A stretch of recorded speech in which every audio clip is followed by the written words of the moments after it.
Di sebuah benua yang tak memiliki sihir, namun hanya memiliki Doji. Tahukah kalian Doji?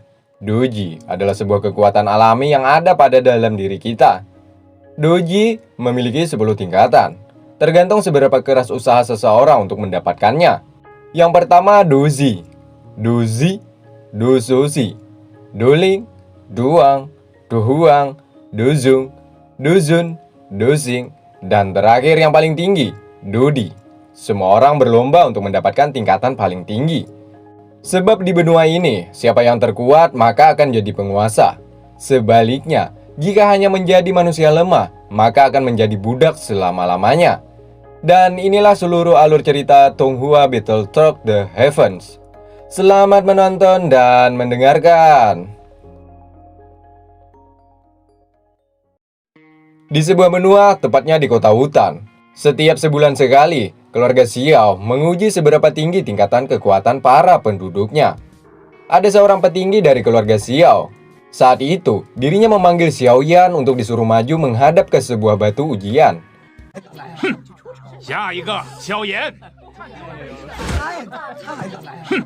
Batu tersebutlah yang akan menjadi saksi seberapa tinggi tingkatan seseorang. Dengan langkah kecilnya sambil menundukkan kepala, Xiao Yan menuju ke arah batu tersebut. Saat itu jugalah semua orang menertawakannya, sebab Xiao Yan dikenal sebagai pemuda yang tingkat kekuatannya sangatlah rendah. Benar sekali, level doji milik Xiao Yan hanya Dadushi, alias berada di tingkat ketiga.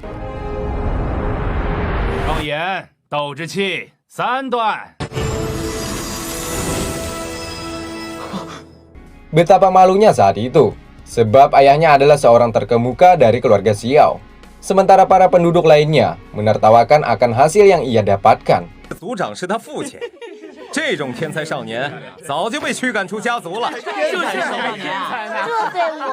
Sementara di ruang utama keluarga Xiao, saat itu mereka mengadakan rapat dengan keluarga Jile. Saat itu mereka membicarakan tentang dunia bisnis. Di dalam rapat ini, kedua keluarga tersebut tidak saling akur dalam persaingan. Keduanya sama-sama menginginkan keuntungan sepihak. Lebih tepatnya ketua Jile. Sepertinya dialah yang menginginkan keuntungan lebih besar. Sehingga suasana sempat memanas karena keluarga Jile berniat ingin mengusir keluarga Xiao dari kota hutan. Xiao Zhan, ayah kandung dari Xiao Yan sekaligus kepala keluarga Xiao. Dirinya mengatakan tidak ada yang berani mengusirnya dari tempat ini. Sebab putranya memiliki kekuatan di tingkatan 9. Sampai sini ayahnya masih belum mengetahui apa yang sebenarnya terjadi di lapangan. Bahkan atas prestasi Xiao Yan, rencananya dia akan menikahkan putranya dengan Nalan Yanran dari keluarga Yunlan. Melihat sebuah kertas perjanjian pernikahan, ketua Jile tak bisa berkata-kata lagi. Karena ia tahu orang-orang dari keluarga Yunlan adalah yang terkuat di benua ini. Kembali ke tempat ujian. Dengan perasaan malu, Xiao Yan melangkah turun sembari berpapasan dengan Xiaomei yang kala itu menuju ke arah batu ujian. Di sini Xiao Yan sempat mengatakan bahwa dirinya sangat membenci Xiaomei.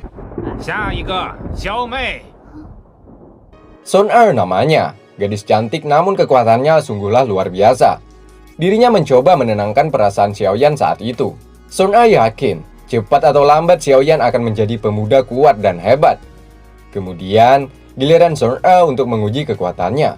Betapa mengejutkannya, Sun Er sudah mencapai tingkatan ke-9.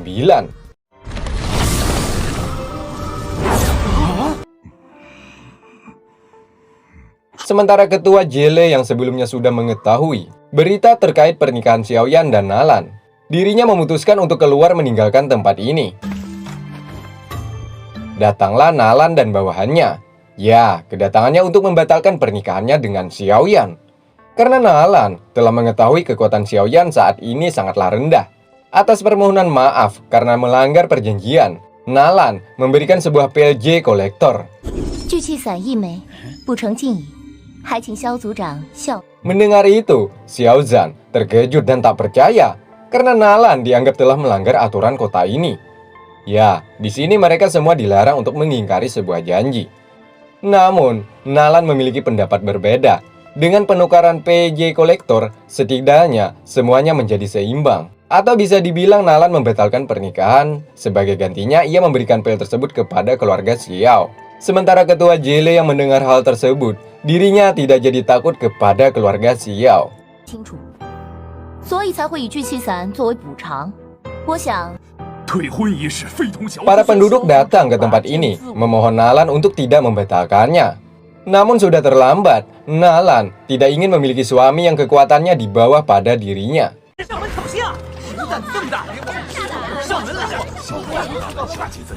Saat itulah Xiaoyan datang ke tempat ini. Dirinya mendatangi ke hadapan Nalan dan...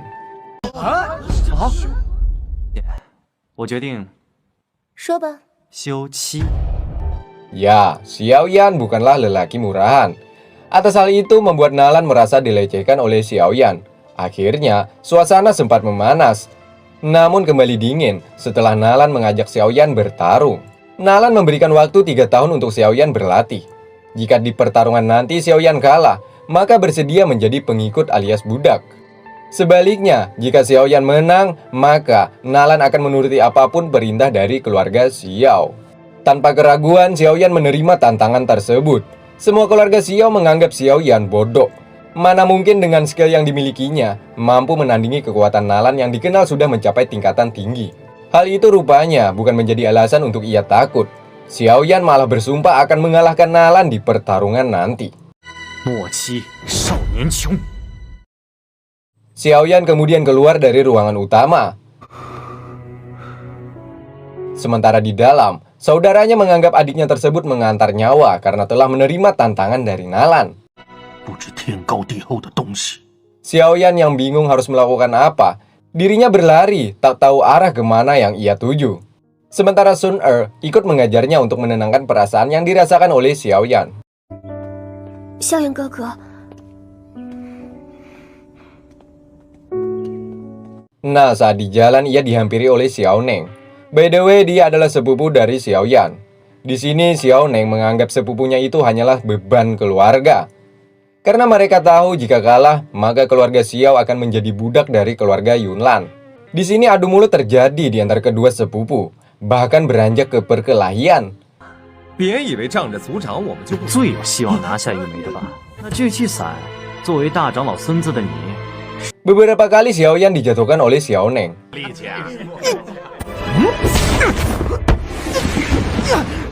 Meski Sun Er sempat melarainya karena ia tahu Xiaoyan bukanlah tandingan Xiao Neng. Benar sekali, Xiaoyan saat itu ingin dihabisi oleh sepupunya sendiri. Untung saja ada Sun Er, sehingga mereka semua takut sebab kekuatan Sun Er jauh lebih tinggi dibandingkan mereka semua. 我说你们下次走路都看着点，下来。雪儿怒了。 Xiaoyan semakin malu, dirinya merasa manusia paling tak berguna.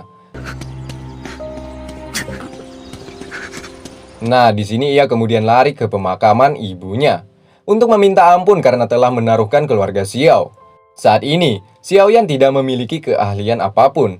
Dirinya bahkan dianggap pemuda paling lemah di keluarganya. Xiaoyan sambil berdoa kepada almarhumah ibunya untuk memberikan keajaiban pada kekuatannya.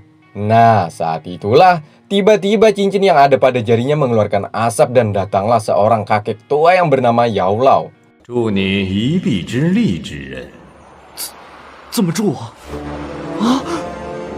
Dialah penghuni cincin yang dimiliki oleh Xiaoyan.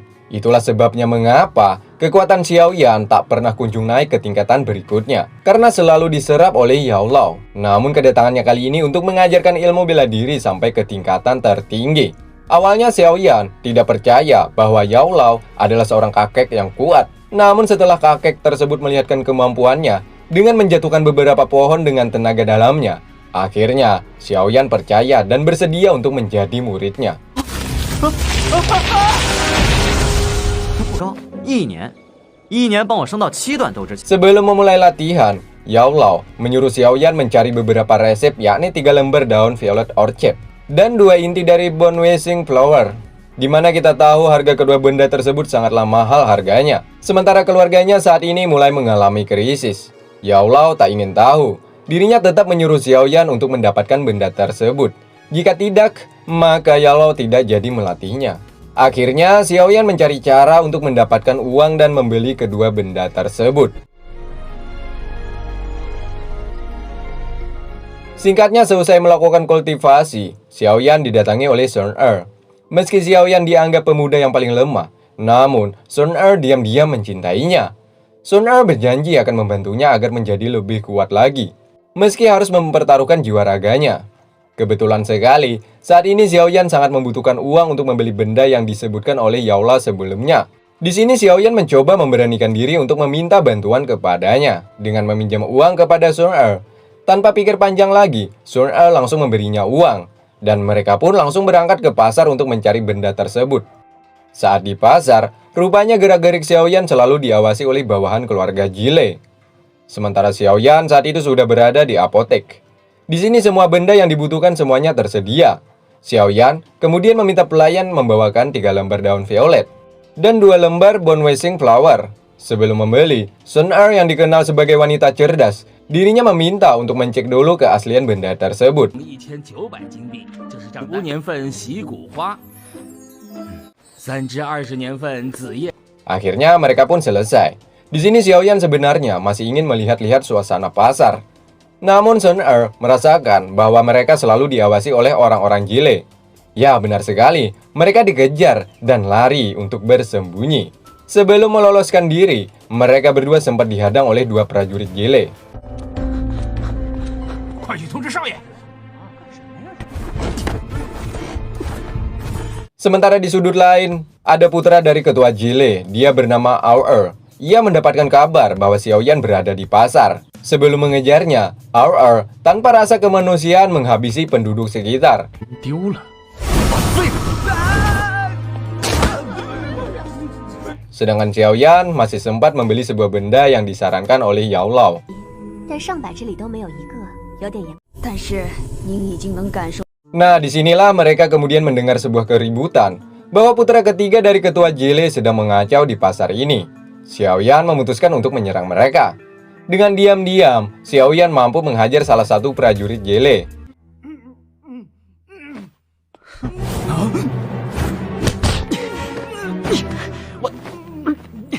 Namun tak lama dari itu, dirinya malah ketahuan. Bahkan Aur juga berada di sini.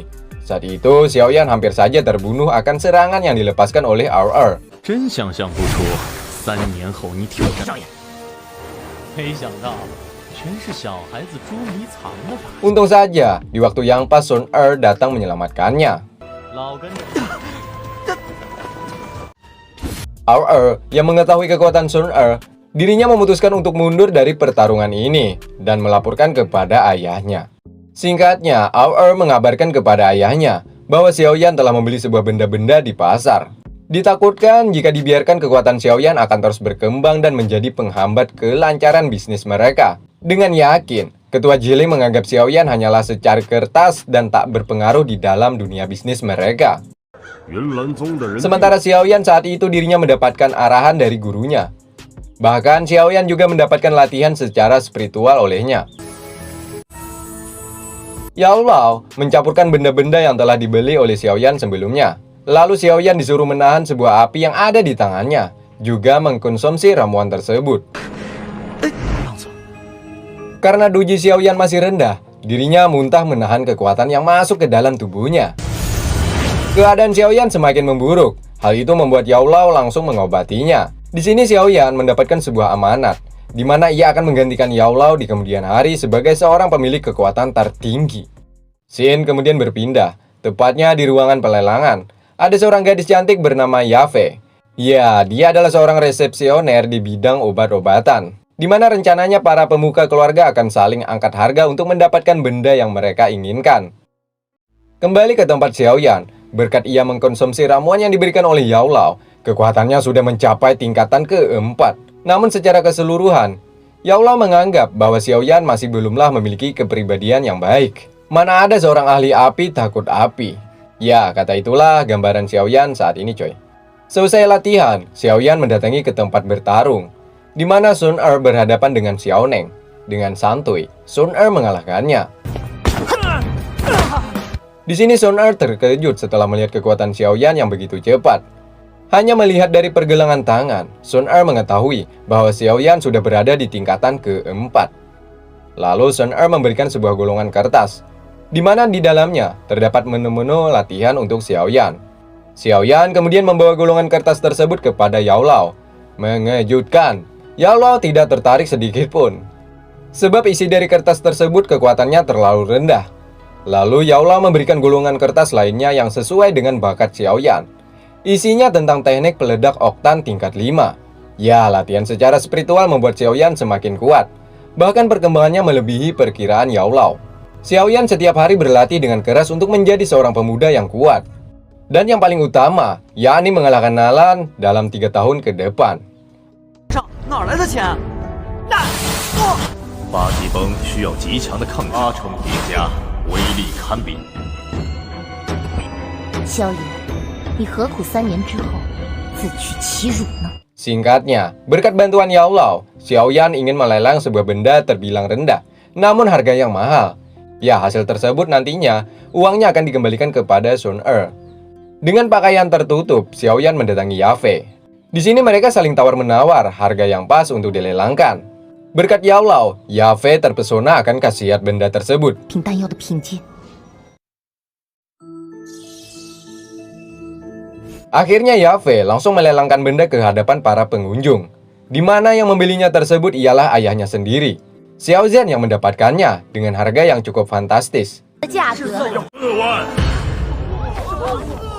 Benda tersebut nantinya akan diberikan kepada Xiaoyan untuk membantunya cepat naik ke tingkatan berikutnya.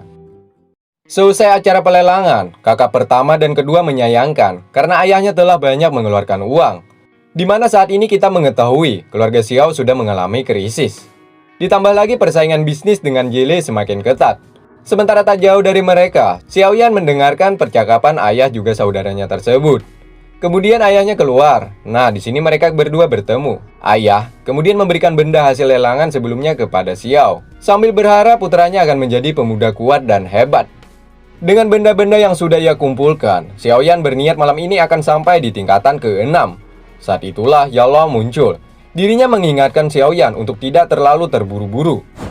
徒儿提醒你一句，欲速则不达，不能辜负父亲一片苦心。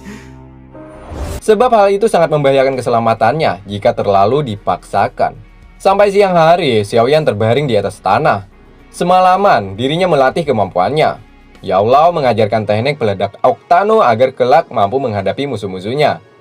Di sisi lain, jika menggunakan teknik tersebut meski satu kali, akan mengakibatkan pengurangan tenaga yang begitu signifikan. Xiaoyan kemudian mencoba mempraktikkan teknik tersebut.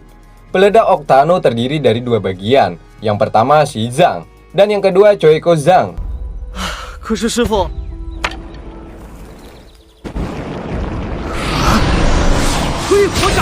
Yao Lao kagum setelah melihat Xiaoyan melakukan hal tersebut dengan baik.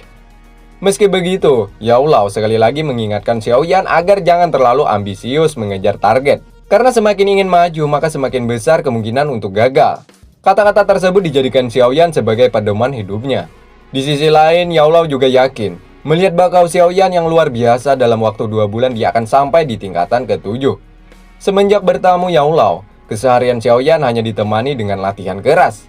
Berkat bimbingan Yao Lao, Xiaoyan sudah sampai ke tingkatan yang lebih tinggi. Sementara di lain tempat, Nalan sedang berkultivasi di sebuah bukit. Dirinya saat itu mulai merasakan aura yang ditimbulkan oleh Xiaoyan.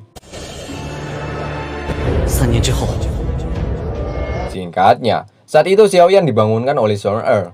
Karena hari ini adalah tes ujian terakhir sebelum upacara kedewasaan, Sun Er sangat bersemangat mengajak Xiaoyan karena ia mengetahui kekuatan yang ada pada dirinya. 测验嘛， 我想让族人都早点。 熏儿不急嘛。 Semua sesepuh keluarga Xiao menyaksikan tes ujian terakhir. Seperti biasa, Sun Er menghadapi ke batu ujian untuk mengetahui seberapa tinggi levelnya. Sun Er berada di tingkatan Dozi.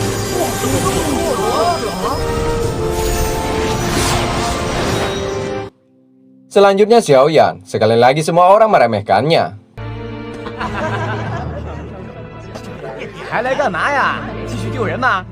Betapa mengejutkannya, setelah meletakkan tangannya ke batu tersebut, Xiaoyan sampai detik ini berada di tingkatan ke-7. 斗之气7段高级。 Semua orang tak percaya. Xiao Zhang yang melihat putranya meningkat begitu drastis, tentunya ia sangat bahagia. 承蒙夸奖，是天才一点，天才。 Xiao Mei yang melihat kemampuan Xiao Yan, dirinya memberikan selamat dan ingin berlatih bersamanya. Sedangkan Xiao Neng, meski Xiao Yan sepupunya sendiri, ia tetap akan mengalahkannya di upacara kedewasaan nanti. Ya, seperti tahun-tahun sebelumnya, seusai tes ujian terakhir, semua pemuda akan saling bertarung untuk mengetahui seberapa kuat dan hebat kemampuan seseorang. 恭喜你，终于突破了。 Di kediaman Jile, Ao mengabarkan kepada ayahnya, sebentar lagi upacara tahunan keluarga Xiao akan diselenggarakan. Mereka mengatur rencana untuk menjatuhkan putra Xiao Zhang di acara tersebut. Namun di sisi lain mereka juga mengetahui bahwa Xiao Yan saat ini kekuatannya meningkat drastis, sehingga menimbulkan kecurigaan. Siapa yang melatihnya sehingga Xiao Yan sudah berada di tingkatan ke-7 dengan waktu yang begitu cepat. Tibalah acara upacara kedewasaan, di mana para pemuda dipersilahkan untuk bertarung. Pembawa acara menurunkan Xiao Yan, sebab ia sudah berada di tingkatan ke-7. Kemudian pembawa acara menyuruh pemuda lainnya untuk melawannya. Tanpa pikir panjang, Xiao Neng turun untuk menantang Xiao Yan. Kekuatan Xiao Neng diketahui setingkat lebih tinggi daripada Xiao Yan. Tak ingin membuang-buang waktu, Xiao Neng mulai melancarkan serangannya. Saat itu Xiao Yan selalu bisa mengantisipasinya. Bahkan Xiao Neng dibikin oleng atas pukulan yang mengenai dadanya.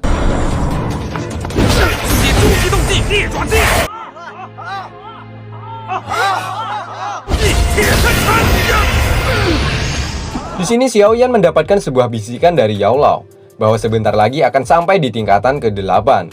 Xiao Neng yang mengetahui hal itu, dirinya mencoba menggagalkan usahanya dengan menyerang Xiao Yan. Namun sungguh disayangkan, Xiao Neng harus terpental akibat mendapatkan serangan dari Xiao Yan.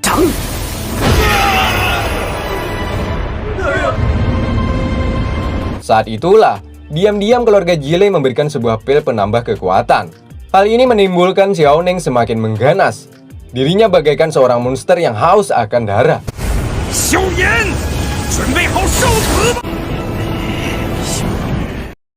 Rupanya Xiao Neng saat itu bukan untuk main-main lagi. Dirinya berniat untuk membunuh Xiao Yan. Seluruh badannya menyala, menandakan betapa kuatnya reaksi pil pemberian dari keluarga Jile. Xiao Yan,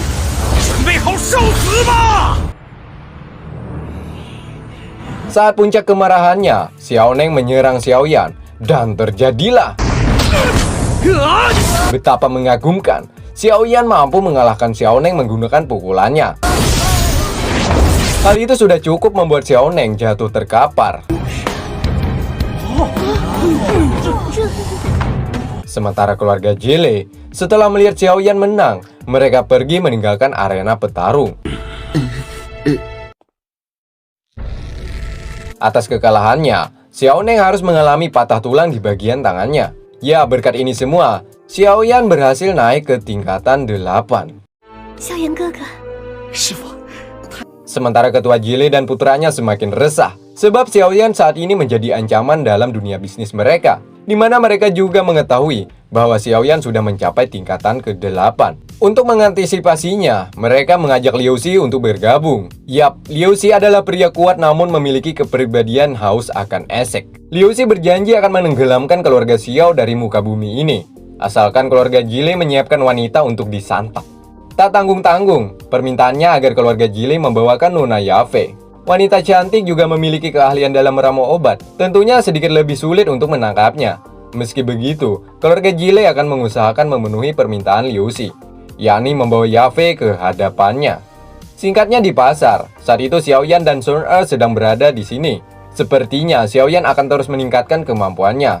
Begitupun dengan Sun Er, dirinya akan terus mendukung Xiao Yan demi bisa berada di titik tertinggi dan yang paling utama mengalahkan Nalan.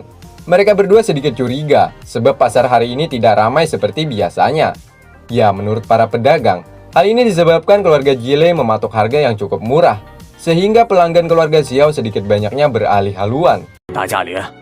Atas kejadian ini, Xiao Yan memiliki sebuah rencana. Yap, seperti biasa dia mendatangi Yafe dengan pakaian tertutup dan menawar beberapa benda untuk diberikan kepadanya. Karena dibutuhkan Xiao Yan sangat banyak, tentunya Yafe menolaknya.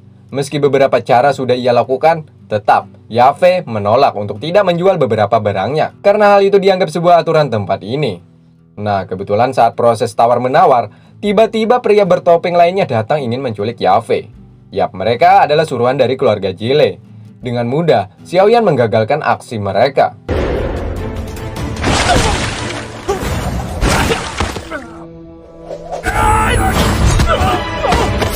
Di sini Xiaoyan membuka salah satu topeng dari mereka dan mengancamnya untuk mengatakan atas perintah siapa sehingga ingin mencelakai Yafei.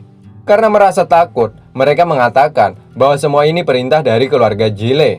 Akhirnya, sebagai rasa terima kasih, Yafei akan memberikan semua benda untuk pria bertopeng tersebut. Asalkan Xiaoyan membuka penutup wajahnya. Disinilah Xiaoyan membukakan penutup wajah dan memperlihatkannya kepada Yafei.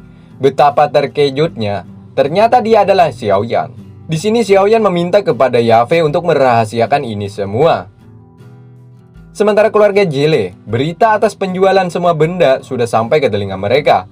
Hal ini tentunya menjadi bumerang bagi mereka, sebab mereka mencari benda-benda untuk diperjualbelikan di tempat itu juga. Atas hal ini, mereka akan membeli di tempat lain, yakni dari pelelangan meter dengan harga 5 kali lipat lebih mahal. 那边的消息，亚非仍愿意提供药材。派人去动亚非，要是得。 Sementara keluarga Xiao, mereka semua harap-harap cemas, sebab mereka mulai kehabisan uang untuk membeli benda-benda untuk diperjualbelikan. 端，我们萧家恐怕很难支撑下去了。 没想到米特尔拍卖行竟然在这种时候为了钱。 Nah, saat itulah Yafei datang membawakan beberapa gerobak dengan cuma-cuma. Xiao Zhang terkejut. Tiba-tiba Yafei memberikan semua benda ini. Yafei kemudian mengatakan, ini sebagai balas budi terhadap seseorang. Ya, tak lama dari itu, Xiaoyan masuk menggunakan jubah hitamnya dan langsung menyuling benda tersebut menjadi beberapa pil.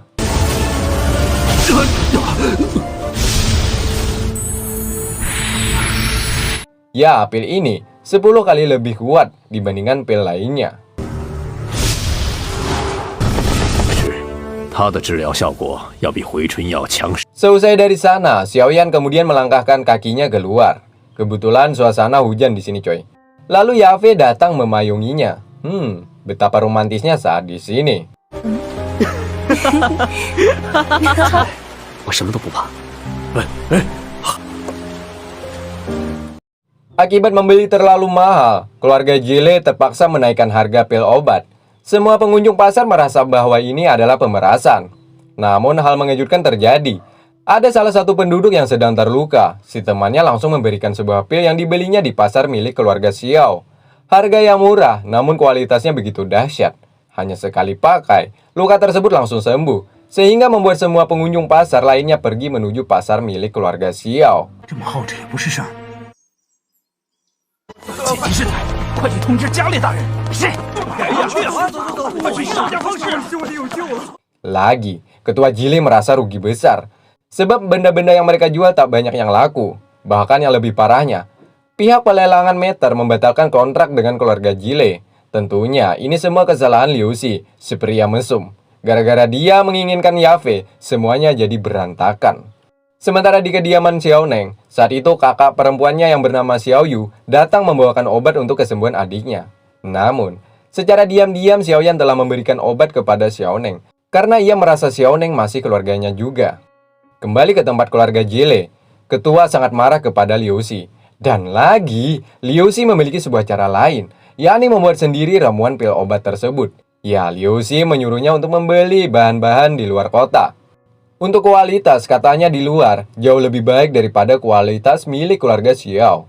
Di sini Liu Xi memberikan peta untuk menuju ke arah sana. Dengan satu syarat, ketua harus membawakan wanita yang bernama Sun Er untuk diesek-esek. Ketua sempat menolak karena Sun Er rencananya akan dijodohkan dengan Er. Sehingga ketua tak bisa lagi mengontrol emosinya. Sekali lagi, Liu Xi dimarahinya. Kemudian ketua mengatakan bahwa besok pagi mereka akan ke pasar milik keluarga Xiao. Jadi bersiap-siaplah akan terjadi perang besar-besaran di sana. Singkatnya, Xiao Yu dan Xiao Neng sedang berada di pasar. Nah, mereka berdua kemudian dikejutkan atas kedatangan keluarga Jile beserta bawahannya, di mana mereka berdua diserang terus-menerus oleh pasukan berani mati. Dengan itu juga, Xiao Yu mencoba menahan, sesekali menyelamatkan adiknya dari serangan mereka. 到了。 我们被包围了。 Sementara tak jauh dari sana, Xiaoyan mendengar ada sebuah keributan. Ia pun bergegas menuju sumber bunyi tersebut. di mana Xiao Yu mendapatkan serangan oleh Ao Er, sehingga keseimbangannya sedikit oleng. Saat itu Ao Er bersiap menghabisinya.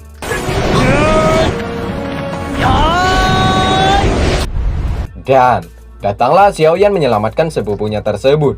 Kebetulan sekali, Ao Er sudah lama mencarinya untuk membunuh Xiaoyan. Tanpa pikir panjang lagi, Xiaoyan langsung melepaskan serangannya. Hal itu membuat Ao Er mengeluarkan darah di mulutnya. Sehingga Ao Er semakin marah dan menyerang beberapa kali Xiaoyan hingga tersungkur.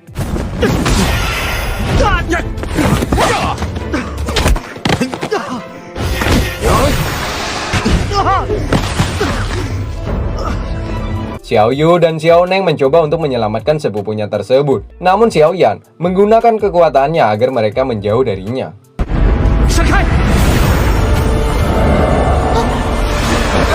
Ao Er mengeluarkan seluruh kekuatannya untuk menyerang Xiaoyan. Sementara dari kejauhan ada Sun Er yang berlari untuk menyelamatkan Xiaoyan. Secara mengejutkan, Yao Lao datang menolongnya. Hal ini membuat Ao Er jatuh tersungkur. Ketua Jile saat itu sangat murka setelah melihat putranya dikalahkan oleh Xiaoyan. Namun saat di waktu bersamaan, Xiao Zhang juga datang. Jika berani menyentuh putranya, maka perang antar kedua kubu sudah dipastikan akan terjadi. Jiale namanya, saat itu ia juga datang. Yap, dia adalah sesepuh dari keluarga Jile. Katanya, kekuatannya sangatlah hebat. Namun ketua memutuskan untuk menghentikan pertarungan ini dulu, sebab putranya Ao Er dalam keadaan kritis. Sehingga mereka semua meninggalkan keluarga Xiao di tempat ini. Saat disinilah, Sun Er sempat terlintas menyebut nama Liu Xi dengan tatapan yang begitu tajam. Liu Xi. Malam harinya, Xiaoyan menggunakan jubahnya berniat untuk membunuh Liu Xi. Saat itu Liu Xi sedang asik berjumpa dengan para wanita malam.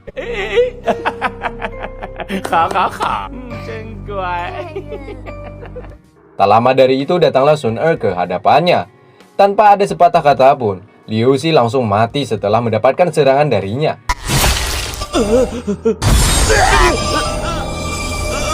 Sampai sini kita akan mengetahui betapa kuatnya Sun Er ini coy. Sedangkan tak jauh dari tempat ini, Xiaoyan yang berniat ingin menghabisi Liu Xi, dirinya melihat Sun Er telah mendahuluinya. Akibat kejadian itu, membuat Sun Er merasakan tidak enak badan, sebab sudah terlalu banyak energi yang ia gunakan.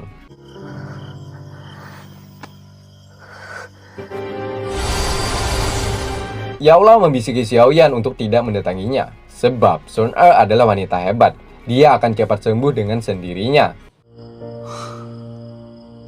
Ketua Jile tentunya menganggap bahwa perbuatan ini olah dari keluarga Xiao. Dirinya menyuruh bawahannya untuk memanggilkan guru Liu Xi untuk membalaskan dendam ini kepada keluarga Xiao.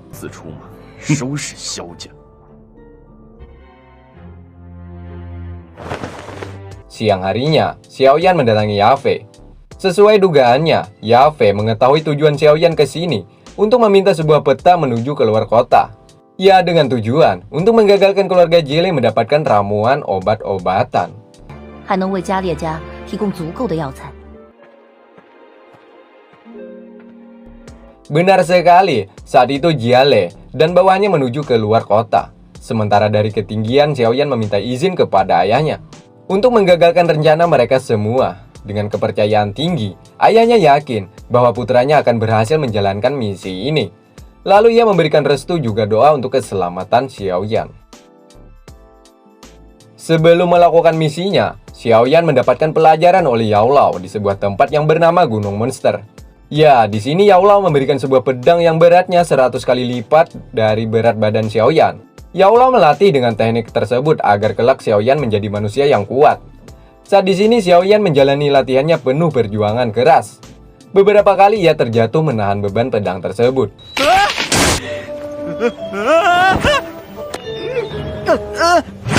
Seperti pepatah Thailand mengatakan, usaha tak pernah membohongi hasil. Xiaoyan akhirnya berhasil menahan beban pedang tersebut.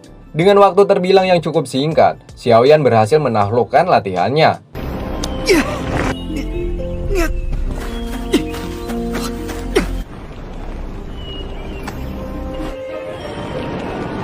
Nah, di sini Xiaoyan mendengar teriakan seorang wanita yang meminta tolong.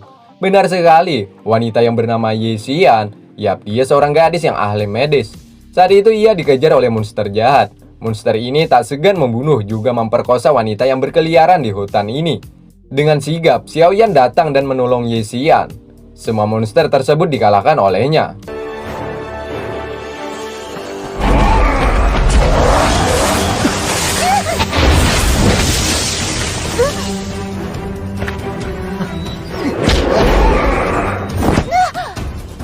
Di sini mereka saling mengenal satu sama lain.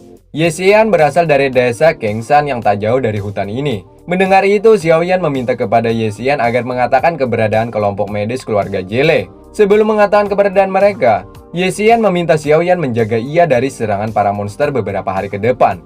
Ye Xian berjanji, jika ia bertemu dengan kelompoknya, maka akan mengatakan keberadaan kelompok keluarga Jile. Mendengar sebuah bisikan Yao Lao dari raut wajahnya bahwa Ye Xian bukanlah orang jahat. Akhirnya, Xiaoyan menuruti permintaannya untuk menjaga Ye Xian. Tak jauh dari mereka ada tentara bayaran yang sedang diserang para kawanan monster lainnya. Ya, kelompok ini dipimpin oleh Molly. Meski mereka semua adalah tentara bayaran, tapi masih ragu untuk melawan para monster ini. Nah, saat itulah Xiaoyan datang untuk menyelamatkan mereka. Semua monster tersebut dihabisi oleh Xiaoyan.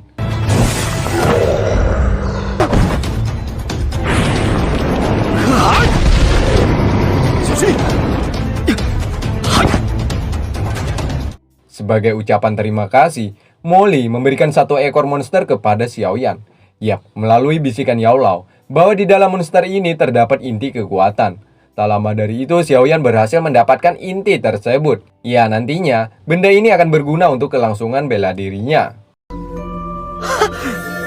Ye Xian meminta kepada Xiaoyan untuk 1 hari lagi menjaganya. Selagi kelompok desa Kengshan menuju ke tempat ini, Xiaoyan disuruhnya untuk menemani. Sebab para tentara ini bukanlah orang-orang yang ramah. Dengan berat, Xiaoyan akhirnya bersedia untuk menemani 1 malam saja. Sementara Jiale dan bawahannya saat ini mereka hampir sampai ke tempat tujuan.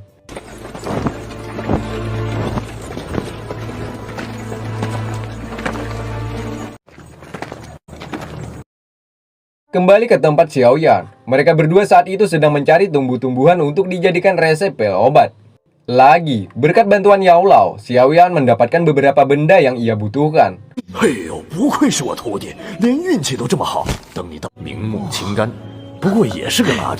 Nah, tak lama dari itu datanglah Molly. Di sini ia mengajak Xiaoyan untuk bekerja sama, karena ia tahu Xiaoyan begitu kuat dan mampu menjaga para tentara lainnya dari serangan monster. Namun Xiaoyan menolaknya dan pergi menuju arah Ye Xian berada. Ya, saat ini Ye Xian menemukan sebuah goa. Ia yakin di dalam sana terdapat sebuah harta karun. Di sini Ye Xian meminta kepada Xiaoyan untuk sekali lagi memenuhi permintaannya, yakni menemaninya mengambil harta karun yang ada di dalam sana. Akhirnya Xiaoyan memutuskan untuk menuruti permintaan Ye Xian untuk yang terakhir kalinya. Di sini mereka kemudian terjun bebas ke dasar jurang ini.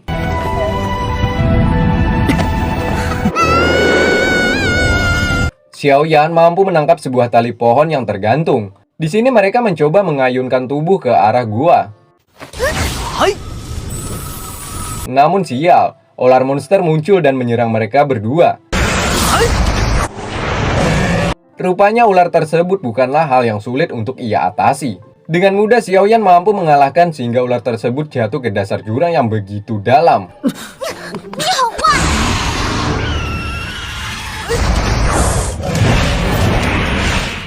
Singkatnya mereka berhasil masuk goa dan menemukan beberapa potongan emas. Ye Xian menyuruh Xiaoyan untuk memilih benda manapun yang ia inginkan.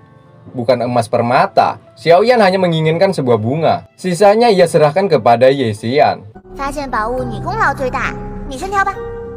Selain itu, Xiaoyan juga mendapatkan beberapa resep rahasia. Yang pertama resep racun, lalu resep tersebut ia berikan kepada Ye Xian. Yang kedua sayap elang. Sepertinya resep ini sangat pas untuk dirinya.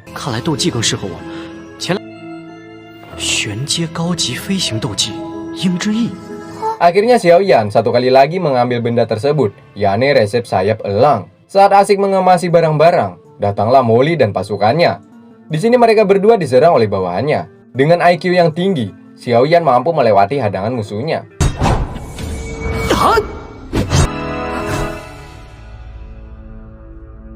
Namun saat di luar, Xiaoyan sudah dihadang oleh Muli yang saat itu juga menginginkan harta karun yang mereka dapat.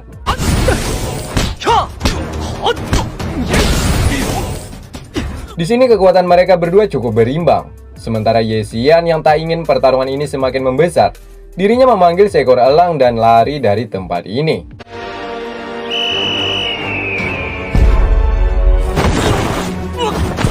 Mereka berdua pun akhirnya selamat dari kejaran tentara bayaran. Singkatnya, saat Xiaoyan terbangun, Ye Xian sudah bersama kelompoknya. Di sini Ye Xian memberikan sebuah pesan bahwa keluarga Jile pergi ke arah Wanyao untuk membeli pil obat. Sementara Xiaoyan setelah berhadapan dengan Moli, kekuatannya meningkat drastis. Ya, kekuatannya sudah mencapai tingkat 9. Betapa bahagianya Xiaoyan saat itu. Di tengah-tengah kebahagiaannya terdengar suara kelompok keluarga Jile. Tak ingin mengulur waktu lagi, Xiaoyan berhasil menghadang mereka dengan pedangnya. Jile memerintahkan bawahannya untuk mencabut pedang yang tertanam dari tempat ini. Saat itulah, Xiaoyan datang menggunakan jubah hitamnya dan menghabisi Jile.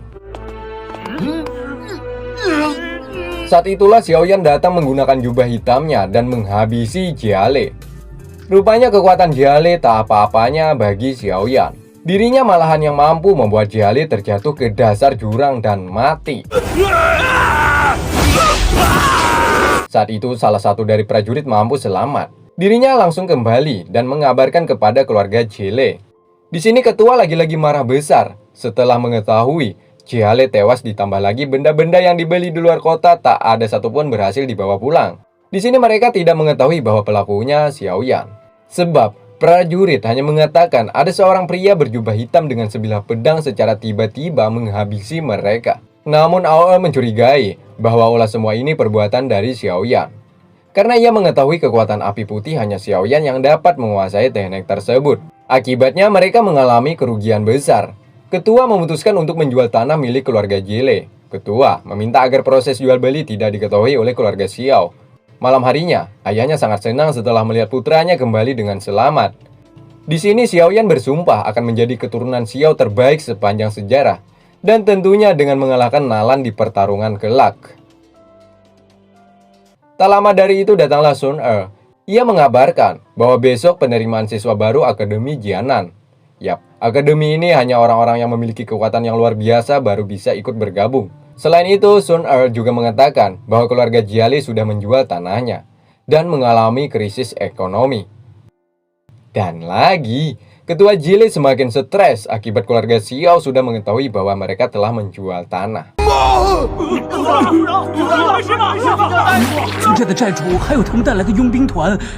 Singkatnya, semua murid yang ingin mendaftar harus diuji tingkat kekuatannya. Beberapa orang berhasil lolos.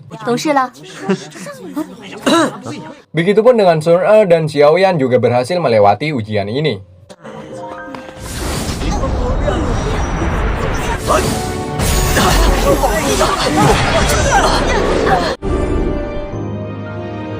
Meski sudah diterima, Xiaoyan meminta izin kepada wakil kepala sekolah untuk izin beberapa bulan. Enak aja ya kan? Wakil Capsek akan mengizinkan jika Xiaoyan mampu menahan beberapa serangan darinya. Dengan senang hati ia menerima tantangan tersebut. Semua murid yang menyaksikan sedikit tegang karena perbuatan Xiaoyan. Sama halnya dengan mengantar nyawa. Akhirnya ujian tes dimulai. Wakil Capsek menyerang beberapa kali Xiaoyan.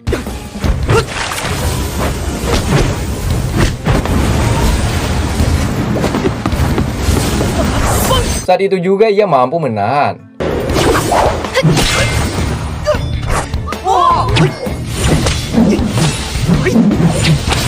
Ini tinggal ujian terakhir.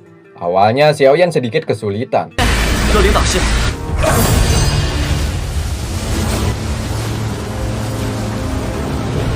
Namun semuanya terkejut setelah melihat Xiaoyan mampu bertahan. Atas hal ini, dirinya diizinkan oleh wakil Capsek untuk berlatih di tempat lain. Singkatnya saat di sini, ayahnya mencoba mengajak bicara putranya. Sebab ayahnya mengetahui, selama putranya bersama Sun Er, sepertinya timbul benih-benih cinta terhadap putranya. Benar sekali, Xiaoyan membenarkan hal tersebut. Dirinya mulai nyaman dengan Sun Er. 说实话，我挺喜欢他的。 Di tempat keluarga Jile, mereka didatangi oleh gurunya Liu Xi. Di sini mereka mengatur rencana akan menghancurkan keluarga Xiao bersama-sama. 乌坦城的接待处也设在萧家。我这次来本来就是要为徒儿报仇。 Sementara Xiaoyan, rupanya ia merasa sedih akan meninggalkan tempat ini demi menyelesaikan misinya. Ya Allah mencoba menghiburnya, karena pergi hanya sebentar saja. Jika semua misi selesai, maka Xiaoyan akan kembali ke tempat tercinta ini. Singkatnya, Xiaoyan mendapatkan sebuah kabar bahwa Ye Xian dalam keadaan bahaya. Benar sekali, Muli ternyata dirinya mampu menyandra Ye Xian. 很好，只要萧炎离开家， Sehingga ia berniat untuk menyelamatkannya. Nah, saat mau menuju ke hutan monster, tiba-tiba ketua Jile datang dan menyerangnya. Di sini, nyawa Xiaoyan hampir saja terbunuh. 小贤，你跟我，你死定了！ Untung saja di waktu yang pas, Sun Er datang menyelamatkannya, di mana ketua saat itu tertusuk oleh tajamnya pedang milik Sun Er. Kemudian Xiaoyan mengeluarkan teknik sayap elang dan membawa Sun Er pergi ke daratan. Sebelum berpisah, Sun Er berjanji akan setia menanti kedatangan Xiaoyan. 你怎么也问这个问题？当然不是。你的那个朋友，星儿永远等着你。 Sementara Nalan sudah mengetahui bahwa Xiaoyan sudah mencapai tingkatan ke-9. Hal ini menjadi lampu kuning untuknya. Tidak ada lagi waktu untuk bersantai. Dirinya memutuskan untuk mencari seseorang untuk meningkatkan lagi kekuatannya. Sambil berharap Xiaoyan dapat ia atasi dengan mudah. 去一次丹王古河， 纳兰小姐，您父亲的意思是，也许我们该…… 不，我绝不会低声下气。 Dan film pun tamat. Apa?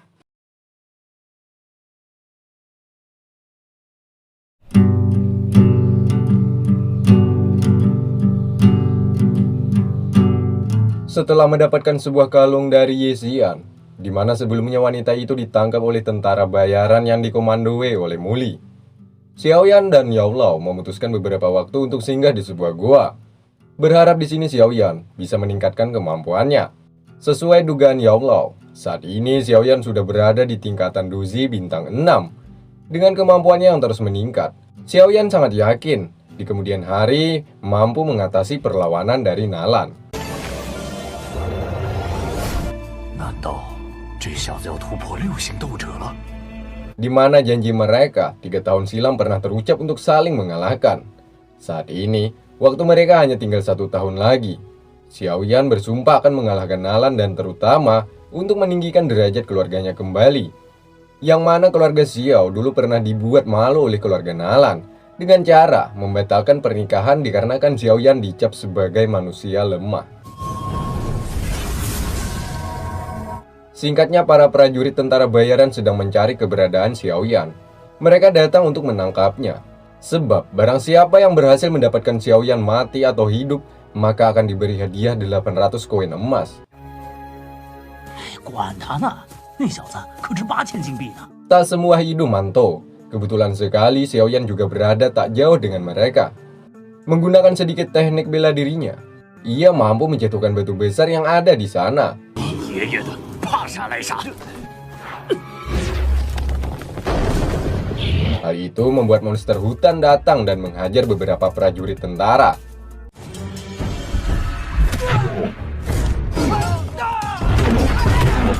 Tak lama dari itu, datanglah Xiaoyan. Dirinya langsung menghabisi monster hutan tersebut dengan kekuatannya.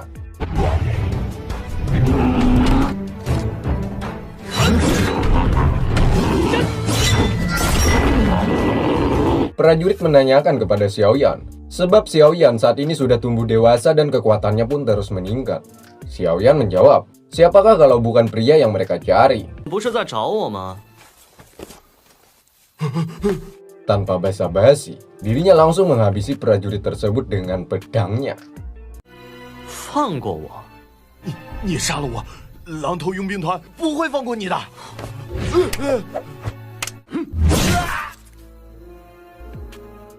Bukan itu saja, kebrutalan Xiaoyan terus berlanjut. Di sini Xiaoyan menghabisi mereka semua tanpa ampun. Xiaoyan sangat marah karena tentara berani menyandra sahabatnya, yakni Ye Xian.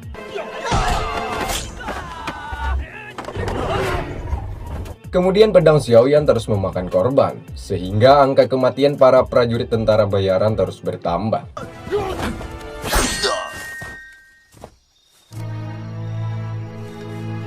Di sini Xiaoyan menanyakan siapa pemimpin tertinggi mereka.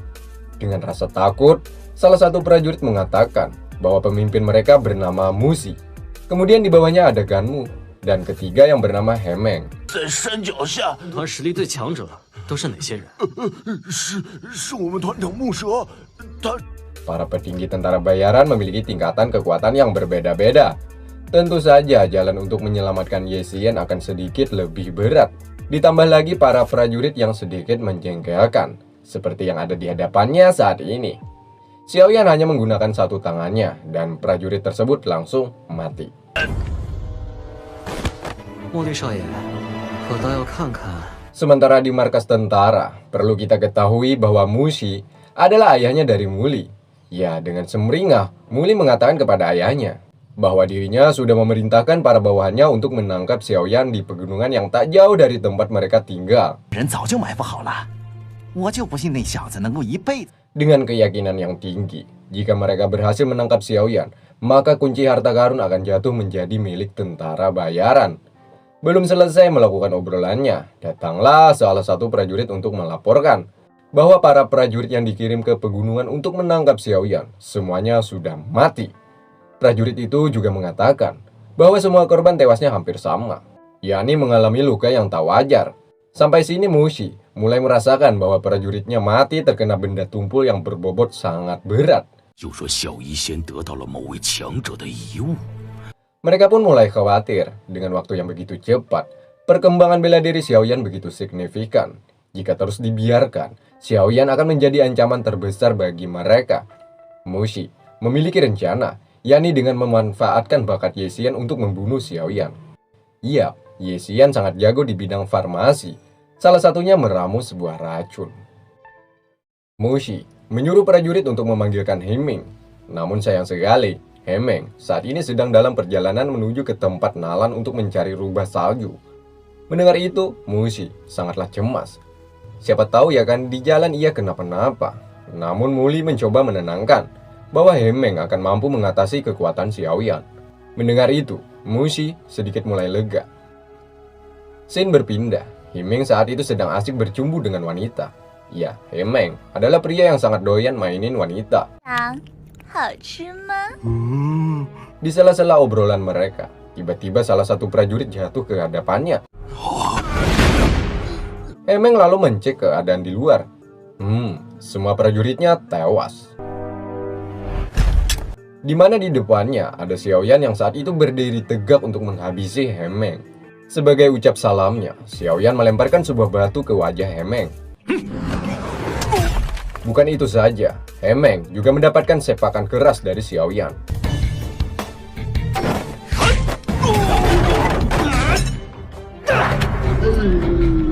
Namun hal itu tak membuat Hemeng kesakitan. Malahan, Xiaoyan yang berada dalam masalah. Beberapa kali, pukulan keras dilancarkan oleh Hemeng, sehingga membuat Xiaoyan mulai kehilangan konsentrasi. Dan Xiaoyan dilemparkannya ke sebuah dinding. 从大力拳，简直就是找死！ Pertarungan mereka semakin menarik setelah Xiaoyan mampu berdiri. 爆裂的滋味。 Ia menancapkan pedang di tanah. Dan boom, Xiaoyan balas menyerang. Hemeng mampu ia hempaskan. Lalu Hemeng mencoba melemparkan sebuah batu ke arah Xiaoyan. Dengan santuy, Xiaoyan mampu menghancurkan dengan kekuatan tangannya. Kini, Xiaoyan tak ingin membuang-buang waktu lagi. Melalui teknik peledak Octano, Hemeng ia hantam dan boom! Hemeng meledak dan mati. Kemudian Xiaoyan melanjutkan perjalanannya untuk menyelamatkan Ye Xian. Kemudian mayat Hemeng dibawa ke hadapan Mushi. Di sini, amarahnya tak bisa tertahan lagi. Dirinya memerintahkan semua prajurit untuk mencari keberadaan Xiaoyan. Yap, jika sudah menemukan keberadaannya, bunyikan peluit, maka dengan itu Mushi akan datang. Sementara Ye Xian, saat itu ia membaca sebuah berita bahwa Xiao Yan membunuh para prajurit tentara bayaran. Bukan itu saja, Hemeng juga terbunuh dengannya. Sampai sini, Ye Xian mengakui kejeniusan Xiao Yan. Hanya kurun waktu 1 bulan tak bertemu, Xiao Yan sudah sekuat itu. Tak lama kemudian, Ye Xian kedatangan seorang tamu yang bernama Tuan Yao. Kedatangannya ke sini hanya untuk menanyakan tentang Xiao Yan sekaligus tentang harta karun. 想必你也听说过那个名叫萧炎的小子吧？ Karena tidak ingin terjadi sesuatu buruk di masa depan, Ye Xian berbohong kepada Tuan Yao bahwasanya pertemuan dengan Xiao Yan hanyalah sesaat dan tidak ada hubungan spesial di antara mereka berdua. Sementara harta karun, Ye Xian menyuruh Tuan Yao untuk menanyakan kepada Muli secara langsung. Sebab waktu itu Muli yang menemukan harta karun di sebuah gua bersama prajuritnya. Mendengar penjelasan Ye Xian seperti itu, ia mulai percaya. Akhirnya, Tuan Yao pun pergi meninggalkan tempat ini. Saat di pinggir sungai, Xiao Yan didatangi Yao Lao. Ya, Yao Lao tahu setelah ini muridnya akan menghadapi musuh yang berat. Dengan itu, Yao Lao kemudian mengajarkan teknik bela diri. Menggunakan pedang milik Xiao Yan, Yao Lao langsung memperlihatkan jurus gelombang api. 恐怕才是真正的强者吧。 Kemudian Yao Lao memberikan kekuatan secara spiritual kepada Xiao Yan. Ya, jurus gelombang api adalah teknik terendah di tingkat Di. Meski begitu, serangannya tetap mematikan. Bukan hanya manusia, kekuatan yang ditimbulkan akan mampu membelah gunung dan lautan. Yao Lao mengingatkan Xiao Yan untuk menggunakan teknik tersebut 1 kali saja. Jika dipaksakan mencoba beberapa kali, maka akan membahayakan keselamatannya sendiri. Jadi gunakanlah teknik tersebut sebaik-baiknya, ucap Yao Lao. 强行使用第2次，那你将会受到极。 Singkatnya, para prajurit menemukan keberadaan Xiao Yan yang saat itu sedang berkultivasi. Ya, prajurit langsung meniupkan peluit. Dan datanglah Muli beserta prajurit lainnya. Di sini Muli memberikan aba-abanya untuk melepaskan anak panah. Menggunakan pedangnya, Xiao Yan mampu menghalau semua serangan musuhnya.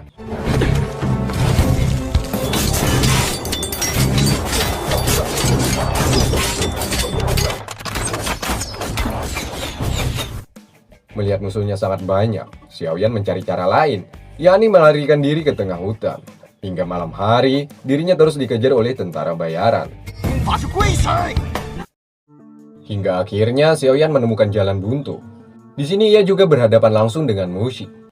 这下萧炎插翅难，游戏结束了。 Mushi langsung menyerang menggunakan tongkatnya, sehingga membuat Xiao Yan terkena serangan darinya.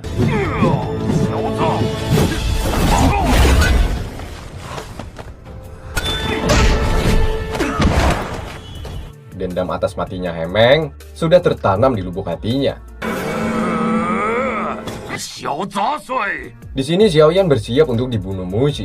Untung saja Xiao Yan berhasil menyelamatkan diri dari kematian.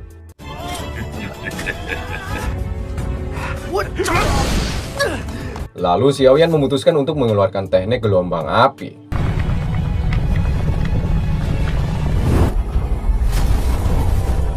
Mengejutkan, Mushi mampu menahan serangan dari Xiao Yan.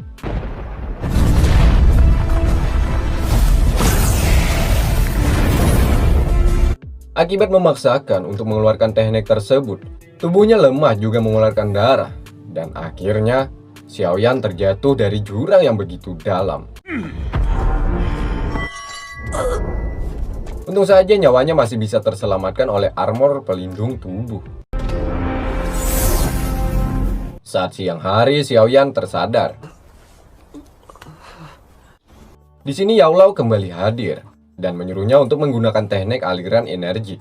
Mengejutkan, Xiao Yan berhasil berada di tingkatan 9 bintang.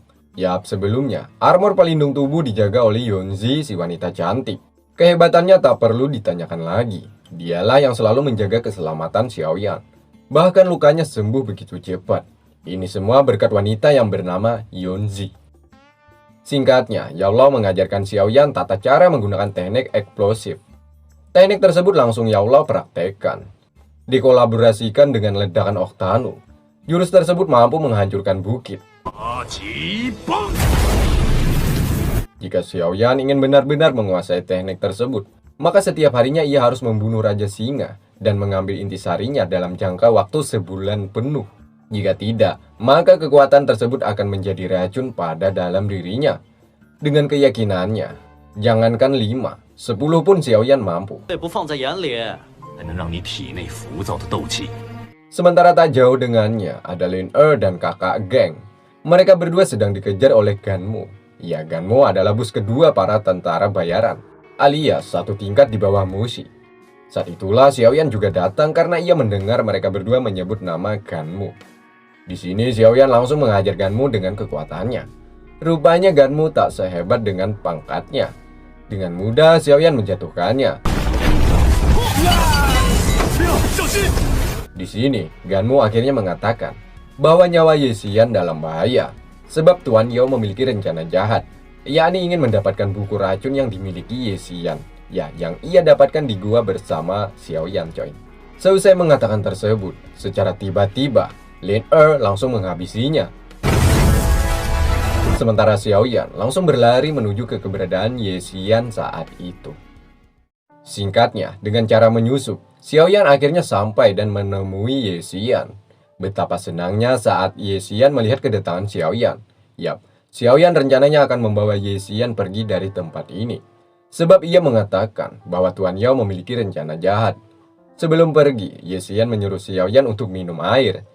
Ya, air tersebut berkhasiat untuk menawar sebuah racun. 喝口茶，我们上。 Namun saat mau pergi, datanglah Tuan Yao. Tuan Yao pura-pura tidak mengenali bahwa itu Xiaoyan. Sementara salah satu prajurit pergi untuk melaporkan kepada bos pertama. Di sini Ye Xian meminta kepada Tuan Yao untuk memberikannya izin pergi dari tempat ini. Tuan Yao akan memberikan izin, asalkan Ye Xian memberikan resep racun 7 warna. Ye Xian menolak, sehingga para prajurit tentara ini ingin menghabisi mereka berdua. Jiwa laki Xiaoyan keluar, ia pun menggertak semuanya. Dengan santuy, Tuan Yao menanggapinya. Karena sebelumnya ia telah melepaskan racun kepada Xiaoyan juga Ye Xian. Tak sebodoh itu, Ratu Racun ingin diracuni. Mimpi bos, selebel. Mereka baik-baik saja karena sebelumnya sudah meminum air penawar racun. Sebaliknya, malahan Tuan Yao lah yang terkena racunnya. Di mana Tuan Yao telah menduduki kursi yang dipenuhi dengan racun. Dalam beberapa hari kemudian, maka Tuan Yao akan mati. Penawarnya ada sih, jika Tuan Yao memberikannya izin keluar dari tempat ini. Dengan terpaksa, Tuan Yao mengizinkan dan membebaskan untuk pergi dari tempat ini. Akhirnya Ye Xian memanggil elang raksasa untuk pergi meninggalkan tempat ini, coy. Sementara salah satu prajurit tadi memberikan kabar kepada Mushi bahwa Xiaoyan datang ke tempat ini. Ya, di mana sebelumnya ia juga mendapatkan kabar bahwa Ganmu telah terbunuh oleh Xiaoyan. Sehingga dengan penuh amarah, Mushi ingin cepat-cepat menemuinya. Singkatnya, Xiaoyan menyerang keberadaan tentara bayaran. Di sini ia dikepung oleh prajurit menjengkelkan. Namun Ye Xian melepaskan sebuah racun, sehingga para prajurit semuanya terkapar. Alhasil, pertarungan mereka tidak ada lagi yang mengganggu. Mushi menggunakan teknik langkah angin untuk menyerang Xiaoyan. Xiaoyan menghindari namun tak bisa menyelamatkan pipinya dari serangan tersebut. Alhasil pipinya berdarah. Melihat hal ini, membuatnya melemparkan pedangnya ke arah Mushi. Berat, cok. Mushi tak bisa mengangkat pedang tersebut. Hal ini dijadikan kesempatan olehnya untuk menyerang balik Mushi.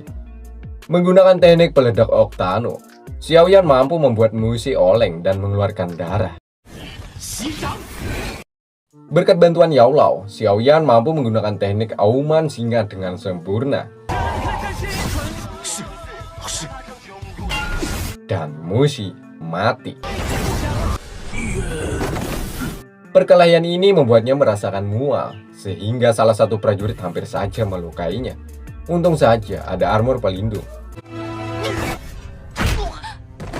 Kemudian Xiaoyan dibawa ke sebuah tempat oleh Ye Xian.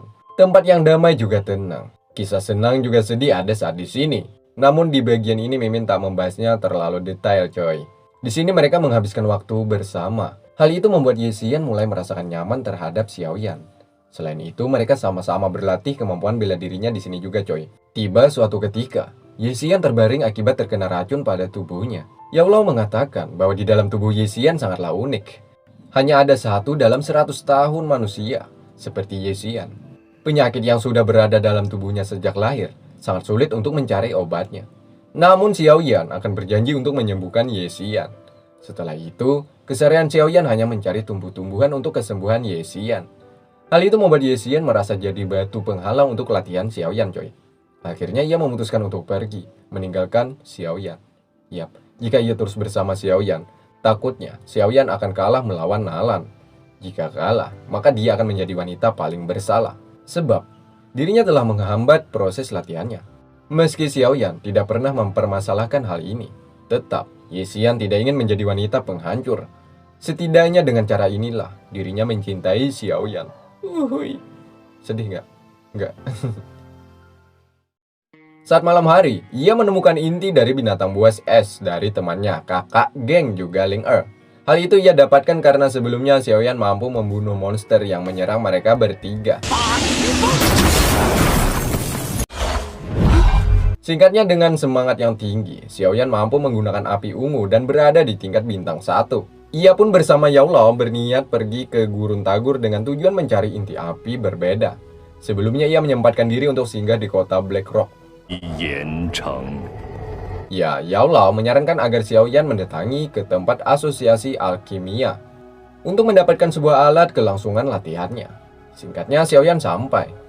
Semua orang langsung menghormatinya, sebab Xiao Yan ingin pergi ke tempat asosiasi. Ya, semua penduduk sini menyegani jika ada orang memiliki titel sebagai alkemis. Sesuai petunjuk para penduduk, Xiao Yan terus melangkahkan kakinya untuk menuju ke tempat asosiasi. Saat di jalan, sekali lagi Allah mengingatkan dan menyuruh Xiao Yan mencari 3 buah benda. Salah satunya Blood Lotus, agar nantinya dapat memudahkan Xiao Yan untuk bisa memiliki inti api berbeda. Singkatnya, Xiao Yan sudah sampai. Di sini dirinya dianggap remeh karena datang tidak memiliki guru. Ya, seperti seorang wanita di sampingnya. Hari ini ia akan uji tes sebagai alkemis untuk menentukan lolos atau tidaknya. Nona Fei dan gurunya bernama Autu. 难得住您的乖弟子吗？ 你呀，今天可别再丢我这张老脸了。 Namun setelah melihat Xiao Yan membakar seseorang yang telah meremehkannya, para penjaga pun kagum bahwa Xiao Yan bukanlah orang biasa. Ya, dia juga memiliki bakat seorang alkemis. Akhirnya Xiao Yan diizinkan untuk masuk ke dalam. Singkatnya, ada Autu juga Fulan. Mereka guru sekaligus juri untuk menilai seberapa tinggi tingkatan para peserta di sini. Nah, tak lama dari itu datanglah Xiao Yan. Dirinya meminta kepada mereka berdua benda-benda untuk meningkatkan inti api lain. Mereka berdua mengatakan, jika menginginkan benda tersebut maka Xiao Yan harus ikut tes agar bisa lolos. Selain itu ada juga Xiao Mei, wanita yang dikenal memiliki bakat penyulingan tingkat tinggi. 奥托大师， Akhirnya semua pun memulai penyulingan ramuan untuk dijadikan sebuah pel. Nona Fei dan Xiaomi mereka sama-sama menyombongkan diri bahwa salah satu dari mereka seorang alkemis terbaik di dunia. Berbeda dengan Xiao Yan, dengan keahliannya ia mampu membuat suasana sedikit berbeda sehingga menarik perhatian guru Autu dan Fulan. Kemudian sesi penilaian. Xiaomi dan Nona Fei berhasil lulus. Sementara Xiao Yan, dirinya juga berhasil melewati tes ini dengan mudah. Bahkan ia mendapatkan nilai tertinggi, membuat semua orang tak percaya atas hasil ini. Xiao Yan meminta kepada guru tersebut untuk memberikannya sebuah benda. Mereka akan memberikan jika Xiao Yan mampu melewati tes terakhir, yakni dirinya disuruh membuat pil penyembuh luka. Dengan keyakinan tinggi, Xiao Yan langsung menyulingnya. Semua orang sedikit menertawakannya, sebab saat proses penyulingan kompor meleduk, dan pil tersebut juga berwarna hitam. 太大气人了吧！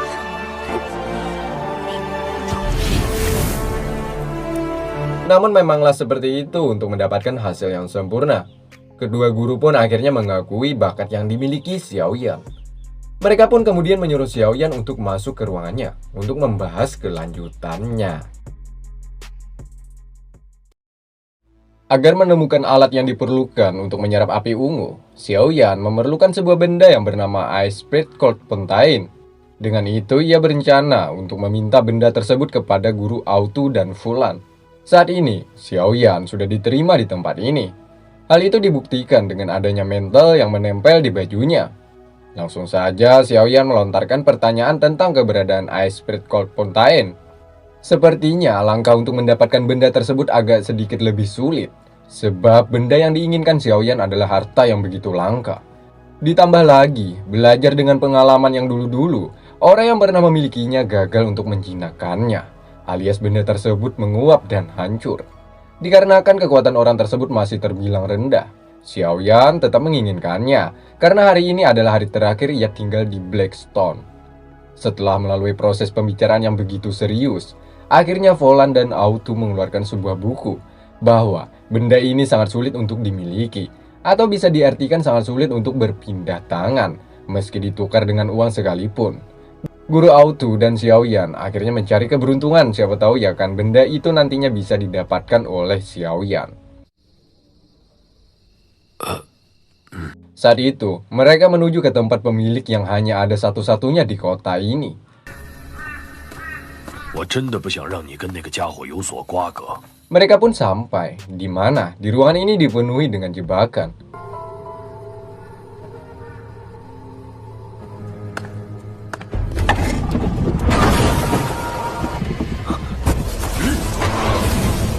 Karena sang pemilik benda itu sangat benci jika ada orang lain yang ingin menemuinya. Bahkan ada seekor monster peliharaan tempat ini. Jika menatap matanya, dengan itulah akan terkena ilusi. Seperti Xiaoyan yang tak sengaja melihatnya.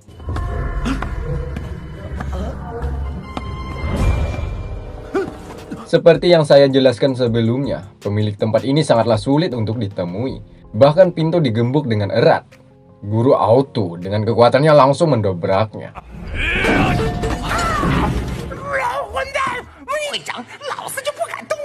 Xiaoyan setelah masuk ke dalam ruangan ini, dirinya terpesona saat melihat benda-benda langka berserakan di atas lemari. Ini adalah surganya benda langka di kota Blackstone. Namanya Guti. Dialah pemilik semua benda yang ada di sini. Guru Autu langsung melontarkan pertanyaan tentang Ice Spirit. Guti mendengar itu, dirinya langsung ingin mengusir mereka berdua. Ya, dia adalah Pak Tua yang sangat benci dengan namanya negosiasi. Autu yang mengetahui sifat Guti seperti itu, ia pun berencana untuk keluar, sembari berharap Xiaoyan bisa untuk membujuk Pak Tua tersebut. Sebelum pergi, Autu mengancam untuk tidak membuat Xiaoyan kecewa apalagi sampai menyakitinya. Sebab Xiaoyan adalah tamu spesialnya. Ya, tanpa banyak basa-basi lagi, Guti langsung mengusir Autu dengan cara yang kasar.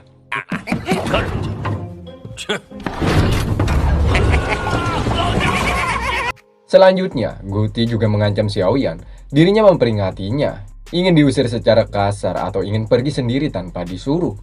Dengan IQ tinggi, Xiaoyan kemudian mencoba merayunya. Dirinya yakin tidak ada perdagangan yang tidak mungkin di dunia ini, alias tidak ada yang tidak mungkin untuk menukarkan sesuatu, meski benda tersebut sangatlah penting bagi orang itu. Seperti yang diajarkan oleh gurunya, Xiaoyan langsung mengeluarkan benda yang ia milikinya. Ya, kristal ungu namanya. Benda ini salah satu benda yang terbilang langka dan sulit untuk didapatkan. Rencananya Xiaoyan ingin menukarkan kristal ungu tersebut dengan Ice Spirit. Rupanya Guti adalah Pak Tua yang memiliki kepribadian yang kuat. Meski pada dasarnya dirinya juga membutuhkan benda tersebut, tetap ia menolaknya. Sekali lagi Xiaoyan menawarkan untuk menukarkan benda tersebut. Di sini Guti mulai membuka hatinya, asalkan Xiaoyan menambah dengan beberapa koin emas. Xiaoyan merasa keberatan, dirinya pun pergi melangkah untuk meninggalkan tempat ini, berharap Guti berubah pikiran. Nah, saat Xiaoyan sudah berada di pintu, akhirnya Guti pun luluh. Dirinya pun bersedia untuk menukarkan kedua benda itu. 老爷，谁来了？看来这老家伙还是挺讲信誉的。你要的兵令和权，拿走吧。 Singkatnya, Xiaoyan sudah berada di luar. Rencananya ia akan pergi meninggalkan kota ini. Dirinya juga menginginkan sebuah hewan yang bisa membawanya terbang kemanapun agar perjalanannya lebih cepat. Sementara di depannya, ada seorang Pak Tua bertitel alkemis tingkat 4. Saat itu dirinya memperlakukan penduduk sekitar dengan cara yang buruk. Bahkan parahnya lagi, Pak Tua ini menyuruh penduduk untuk menjilat sepatunya, karena telah dianggap mengotorinya. Di waktu bersamaan, Xiaoyan dihampiri oleh Autu, Volan, Xiaomei, dan Nona Fei. Autu memberikan selamat atas keberhasilan mendapatkan Ice Spirit.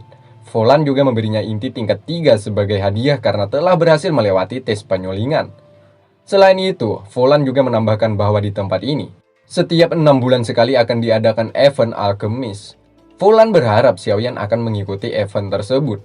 Xiaoyan tidak berjanji untuk ikut, namun ia akan usahakan. Kemudian Auto menyarankannya untuk menikmati menaiki sebuah perjalanan udara, di mana orang yang memiliki titel alkemis akan mendapatkan pelayanan gratis. Akhirnya Xiaoyan bersedia untuk pergi menaiki perjalanan udara.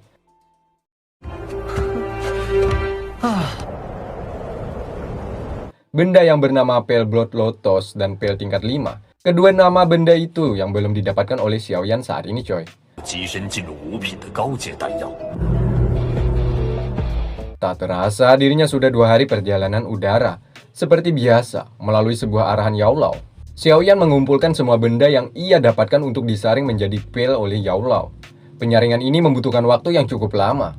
Butuh 10 hari bagi alkemis bertingkat rendah. Namun bagi Yaolao hanya butuh 1,5 hari untuk dapat menyaring benda itu agar sempurna. Aura pil tersebut sangatlah kuat, membuat getaran yang begitu dahsyat. Hal ini menarik perhatian Pak Tua yang saat itu juga berada di tempat yang sama. Ya, dia seorang alkemis sehingga dirinya juga mendapatkan perjalanan udara. Pak Tua, si topi jerami, juga pria nakal yang sempat ia bakar di asosiasi alkemia ada di sini. Mereka ingin mencek ke dalam ruangan tersebut karena sebelumnya telah terjadi guncangan begitu dahsyat. Mereka menganggap akan membahayakan keselamatan penumpang yang ada di sini. Ditambah lagi mereka ingin meminta kepada Xiaoyan agar memberikan sebuah benda penyebab terjadinya guncangan. Ya, mereka tahu ada sesuatu benda berharga yang dimiliki oleh Xiaoyan. Xiaoyan menolak sehingga terjadilah perkelahian di antara mereka. Si topi jerami juga pria nakal ini dihajar oleh Xiaoyan.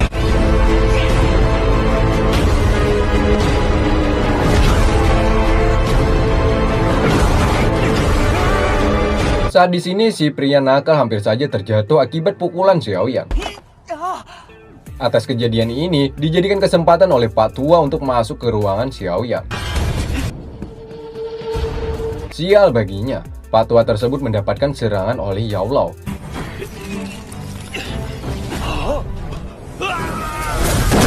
Ini pertama kalinya Yaolao mengeluarkan wujud aslinya kepada orang lain selain kepada Xiaoyan. Betapa takutnya Pak Tua tersebut setelah melihat Yaolao. Ya, Yaolao mengeluarkan kekuatan inti api yang disaksikan langsung oleh mereka di sana. Sekali jurus, Pak Tua tersebut menjadi butiran kecil.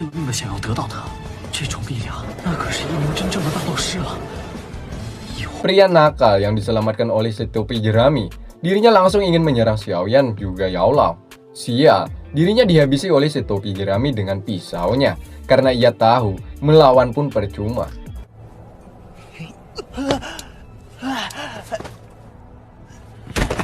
Mungkin dengan cara meminta maaf jalan ninjanya, si topi jerami juga memohon untuk menjadikannya sebagai murid Yaolao. Rupanya ini semua hanya alibi. Saat Xiaoyan lengah, ia menyerang dan ledakan terjadi. Sehingga si topi jerami mati. Bukan itu saja, hewan terbang juga ikut mati. Mereka berdua terdampar di sebuah tempat yang bernama Gurun Tiger. Yaolao yang melihat Xiaoyan bertarung melawan para musuhnya, ia menganggap Xiaoyan sudah dewasa dan cerdas untuk menghadapinya. 以后面对绝境之时，也不要把后背交给不信任的人。一战确实让你成长了不少。 Sesaat Xiaoyan dalam perjalanan, ia tak sengaja melihat Yunzi. Ia pun berlari menghampirinya. Namun sial, bukan Yunzi, melainkan dia Nalan. Dan sebuah pedang menembus perutnya. Ternyata ini hanyalah mimpi buruk. Xiaoyan pun terbangun dan terbayang kembali tentang janji 3 tahun silam. Ya, Xiaoyan khawatir juga takut. Sebab jika ia gagal, bukan hanya dirinya yang kehilangan martabat, melainkan keluarganya juga akan hancur karena telah ia pertaruhkan. Dimana kita tahu Nalan adalah wanita yang memiliki tingkatan begitu tinggi. Namun Yaolao meyakinkan Xiaoyan, tidak ada seseorang yang harus ditakutkan. Jika di hati Xiaoyan masih ada rasa takut, jangan harap akan memenangkan pertarungan nanti. Maka Yaolao menyarankan untuk menghapus keraguan dalam hatinya. Sebab selama ini, Yaolao yakin dengan bakat ditambah usaha keras Xiaoyan untuk menjadi lebih kuat sangatlah tinggi. Jalan untuk memenangkan pertarungan masih terbuka lebar. Setelah mendengar itu, Xiaoyan pun mulai merasakan lega dan ia menghapus ingatan tentang Nalan. Saat ini di hatinya tak ada lagi rasa takut. Siang harinya Xiaoyan melanjutkan perjalanan. Yaula menyarankan agar Xiaoyan membeli peta gurun Teger. Ya, dirinya sudah sampai di rumah navigator. Rencananya ia akan membeli peta di sini. Saat mencek peta, ia tersengaja menemukan potongan peta Lotus Demon Flame. Rupanya keberuntungan sangat berpihak kepadanya. 竟然会在这种地方找到的没有半点头绪的云妖皇。 Kemudian Xiaoyan menanyakan kepada navigator sisa potongan peta yang ia dapatkan sebelumnya. Bahkan ia juga berencana untuk membelinya. Namun navigator tak mau menjualnya, sebab peta tersebut terbilang benda kesayangan sang navigator. Xiaoyan pernah mendengar bahwa potongan peta ini pernah didapatkan oleh Kaisar Es, yang dimana dulu pernah bertarung dan mengalahkan orang-orang Yunlan yang memiliki tingkatan Du Huang. Mendengar itu, navigator ini mengeluarkan aura yang begitu kuat pada tubuhnya. Ya, Yaula berpendapat bahwa patua itu memiliki tingkatan kekuatan Du Huang. Navigator ini rupanya sangatlah marah setelah Xiaoyan mengucapkan kata itu. Meski kedatangan Xiaoyan dengan niatan baik, tetap navigator ini menyerangnya. Kekuatannya mampu membuat Xiaoyan sedikit lambat. Bahkan parahnya lagi, Xiaoyan harus terlempar keluar.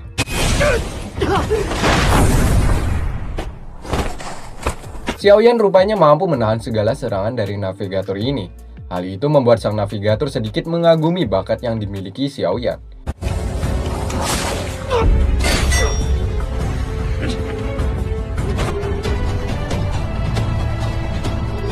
Ya, Xiaoyan bersikeras ingin mendapatkan potongan peta itu. Sehingga Xiaoyan harus balas menyerangnya. Di mana saat itu navigator ini harus mengeluarkan kekuatan Tornado Es.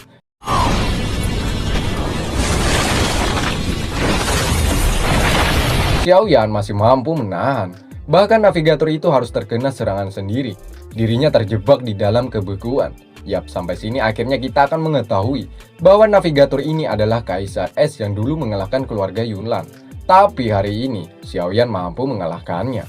Xiaoyan sebenarnya tidak ingin berniat jahat, namun dikarenakan keadaan yang memaksanya seperti ini, ya, Xiaoyan akan membebaskan navigator jika ia memberikan potongan peta tersebut.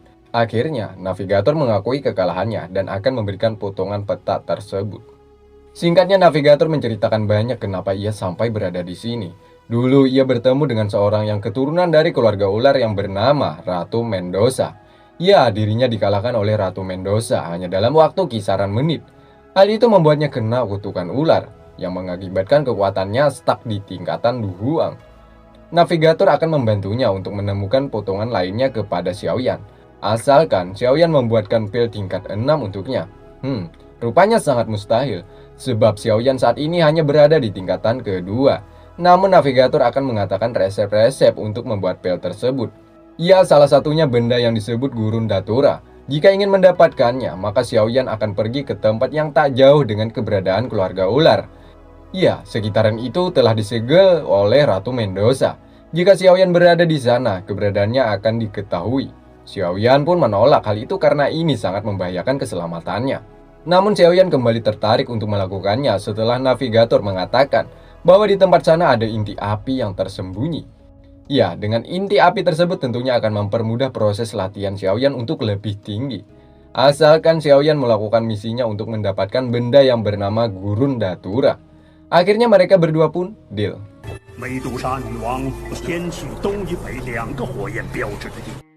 Singkatnya, tak terasa Xiaoyan sudah menghabiskan waktu berhari-hari untuk berjalan menyusuri gurun pasir. Xiaoyan berjalan menuruti isi peta yang ditulis oleh navigator tersebut.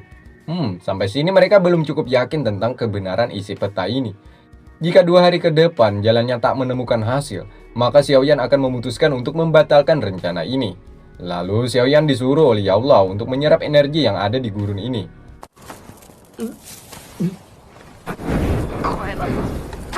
Nah, saat itulah tiba-tiba salah satu pria lewat di hadapannya. Terlihat dari raut wajahnya, pria ini sepertinya baru melakukan perkelahian. Ya benar, ia meminta Xiaoyan untuk menolong kelompoknya yang telah diserang tentara gurun. Jika Xiaoyan menolongnya, maka pemimpin dari kelompok ini akan memberikan hadiah. Di mana pemimpin kelompok itu adalah kakaknya Xiaoyan sendiri.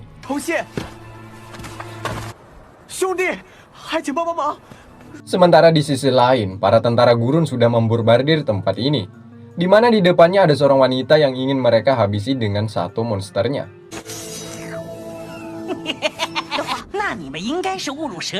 Yap, saat mau menghabisi wanita itu datanglah Xiaoyan. Di sini ia menghabisi mereka tanpa ampun dengan pedangnya.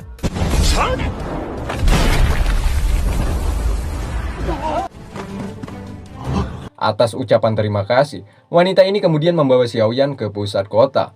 Saat di keramaian kota, mereka bertemu dengan wanita yang dicap sebagai manusia iblis. Wanita ini dianggap sebagai seorang manusia pembawa sial. Karena sejatinya, wanita ini keturunan dari ular. Sehingga tangannya memiliki tanda sisik ular yang begitu indah. Berbeda dengan Xiaoyan, dirinya memperlakukan wanita tersebut dengan baik. Singkatnya, Xiaoyan melanjutkan perjalanan. Hal mengejutkan terjadi. Dirinya kemudian bertemu dengan kakak pertama juga keduanya. Di sini mereka langsung merayakan dengan minum-minum. Di sini mereka juga menceritakan tentang Qingling, si wanita iblis. Meski sebenarnya dia wanita baik dan lugu, manusia di luar sana tetap membencinya. Xiaoyan setelah mendengar itu, dirinya mencoba untuk menyemangati Qingling agar tidak larut dalam kesedihan. 你就不用帮我忙活了，早点回去休。你不为别人而活，为的是你自己。 Selain itu, tiga saudara ini bercerita banyak tentang masa lalunya sampai mereka berdua berada di tempat ini. Hingga siang hari mereka bercerita banyak sampai cerita terakhir membahas perjanjian 3 tahun silam. Xiaoyan bersumpah akan mengalahkan Nalan. Selain itu, Xiaoyan juga menyuruh kakaknya untuk terus meningkatkan kemampuannya agar kelak bisa membantunya untuk menghadapi lawan-lawan yang berat.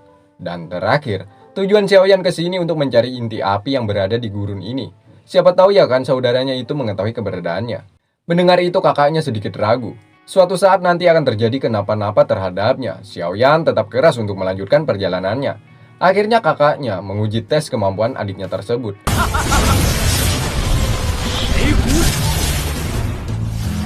Mengejutkan, Xiaoyan mampu menghindari bahkan bersiap untuk balas menyerang. Dengan hal ini, mereka tak usah meragukan lagi akan kemampuannya.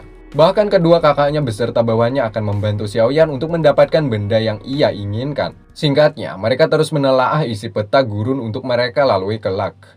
Nah, di sini Qingling mengatakan bahwa di bagian yang ingin Xiaoyan tuju, terdapat aura yang begitu kuat, yakni ratu yang memiliki tingkatan begitu tinggi. Dengan kemampuan Xiaoyan saat ini, sepertinya agak lebih sulit untuk mengalahkannya. Bahkan Qingling mengatakan secara detail aura yang ia rasakan. Ya, sambil menunjuk ke arah peta bahwa di sanalah keberadaan Ratu Mendoza. Ya, posisi yang ditunjukkan oleh Qingling adalah ujung markas tentara gurun. Sementara prajurit tentara gurun melaporkan kepada atasannya bahwa ada seorang pemuda yang bernama Xiaoyan telah menggagalkan rencananya untuk menghabisi kelompok yang dipimpin Xiao Teng dan Xiao Lei.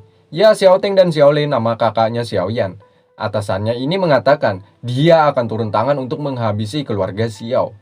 Sementara Xiaoyan memulai perjalanannya menaiki sebuah kuda. Tak lama dari itu, mereka sampai di tengah-tengah gurun. Ya, Qingling merasakan bahwa di daerah sini ada sebuah terowongan bawah tanah. Sehingga Xiaoyan turun langsung dan mencoba untuk mendeteksi keberadaan dengan pedangnya.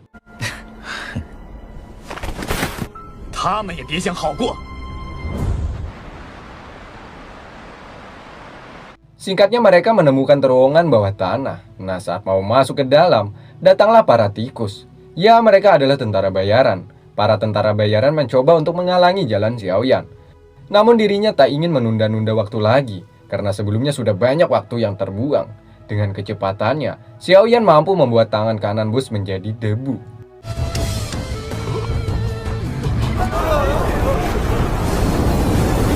Atas hal ini, bos langsung meminta maaf kepada Xiaoyan karena dalam dirinya tahu jika melawan nasibnya akan sama menjadi debu. Kemudian Xiaoyan dan semuanya pergi untuk masuk ke terowongan ini. Di dalam, suasana dipenuhi dengan lava panas. Xiaoyan mencoba untuk mencek sekitaran ini menggunakan kekuatan sayapnya. Saat di sini, ia diserang oleh makhluk di tempat ini. Dengan keahliannya, dirinya mampu menghindari dan sesekali balas menyerang. Di sini juga terlihat kekuatan Qingling. Matanya memancarkan sebuah cahaya, membuat salah satu ular langsung terkapar. Hal ini membuat Qingling mulai sedikit kehilangan kesadaran, sambil mengatakan bahwa ia tahu keberadaan inti api berada. Ya, Qingling memiliki kelebihan, yakni bisa berbicara dengan ular, di mana ular ini mengatakan bahwa inti api berada di bawah lava ini. Hal itu tentulah memerlukan tenaga ekstra untuk mencapai ke sana. Melalui arahan ular, Xiaoyan mengikutinya dari belakang. Hingga akhirnya Xiaoyan sampai ke pusat terakhir. Di sini ia sedikit mengalami kesedihan, sebab inti api sudah tidak ada lagi berada di sini. Ya, inti api itu sudah duluan diambil orang lain. Melalui sebuah tanda dengan adanya sisik ular 7 warna, sudah dipastikan inti api sudah diambil oleh Ratu Mendoza. Akhirnya, Xiaoyan memutuskan untuk merebut inti api dari tangan Ratu Mendoza.